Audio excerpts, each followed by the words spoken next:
So the end of this particular week on the Wall Street was definitely not good, and the escalating geopolitical tensions are now actually impacting the stock market, at least in the near term. If it will turn out to be a big event or not on the negative side, let the time decide. But the trend looks negative for the time being, and that's what we are going to discuss in this session of USA Weekly Market Report Series.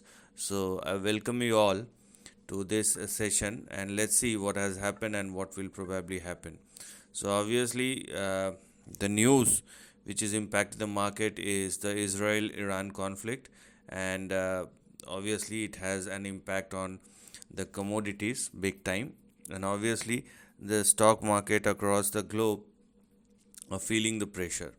Now, let us see what kind of impact it has created across the charts and what to expect moving forward. Now, here I am. So, this is the price chart of Dow Jones.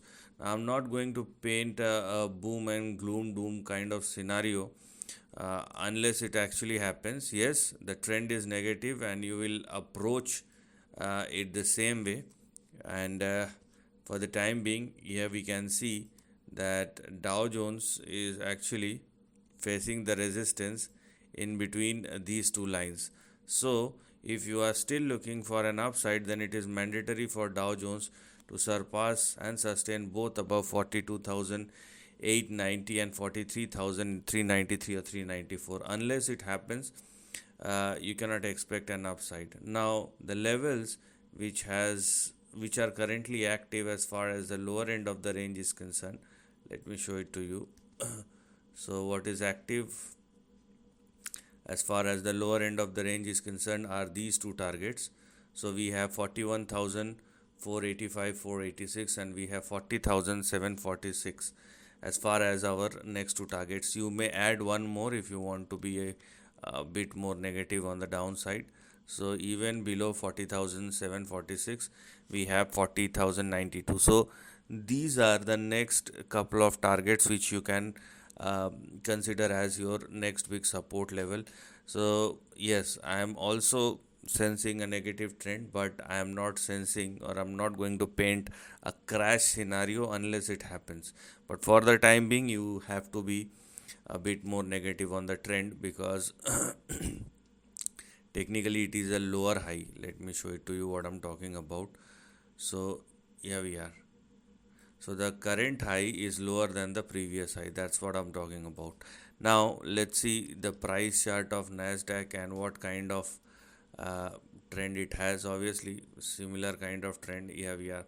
So a negative kind of trend. It is like a double top pattern formation. It must not be exactly similar to a textbook pattern where the stock or any index can retest the similar kind of levels of before falling down. So here we are. So for Nasdaq, for the time being, we have 19,815 and we have 20,227 as far as our big target or big resistance for the time being. And if Nasdaq continue to trade below 19,815 or lower, then in that case we have these two levels for the time being representing our next big support. So we have 18,879 and we have 18,627. You may add one more on the downside, which is 18,117. So these are the next couple of targets or support levels which you can consider as far as the lower end of the range is concerned. Okay, so the trend turns negative, no doubt about it. Now let us discuss about the most stable one, which is the S&P 500, and it is exactly similar to what we have seen in the price chart of Nasdaq. So no doubt that the trend is negative and you should not buy into this trend even if you are a long term investor, because the overall index is has just turned negative. So it may take some time and you will see a correction as well in the overall market if it continues. So you have to wait and watch. Even if you want to buy it for the long term, you may get better price. So for S&P 500, we have 6067 and we have a 6156 as our target or a resistance on the upside.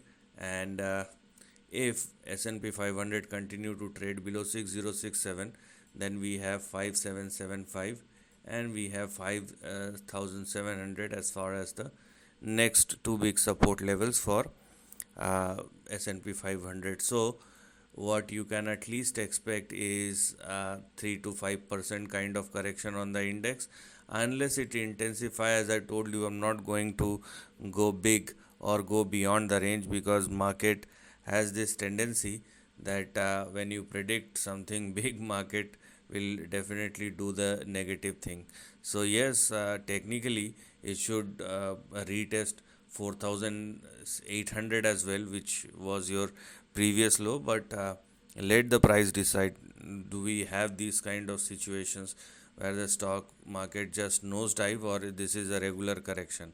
Right now the trend is negative, no doubt about it. Now obviously the biggest indicator of all, the dollar index, and what kind of indications it is giving us. Obviously not at all a positive indication, because technically it's a range breakdown for dollar index, and you can clearly see this is the weekly chart.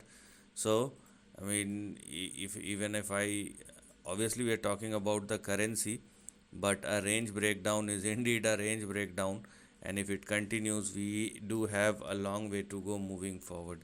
So for dollar index, now this is a very interesting scenario, and this may prop up once in couple of years. um, so where everything started falling down, does not matter, you are looking at equity or the dollar index or any other financial product. So if technically dollar index continue to trade below 99, then the next two week support may push dollar index in between 89.2 and 89.4 over a period of time. So this is what we are going to look at as far as the overall price action in dollar index. Now the chart, which is again comes back into the limelight, and that is gold futures. Now if you're looking at the price chart of gold futures, it has actually recovered all of its losses, and now let me zoom this chart. You can clearly see now it is on the verge of a breakout once again. Okay, so it has recovered what it has lost, as simple as that. You can clearly see. And if you are looking at point to point marking, then once the price chart of gold surpass this particular level or line, which is 3519 or 3520, you will again see a fresh uptrend which will resume thereafter. So here we are.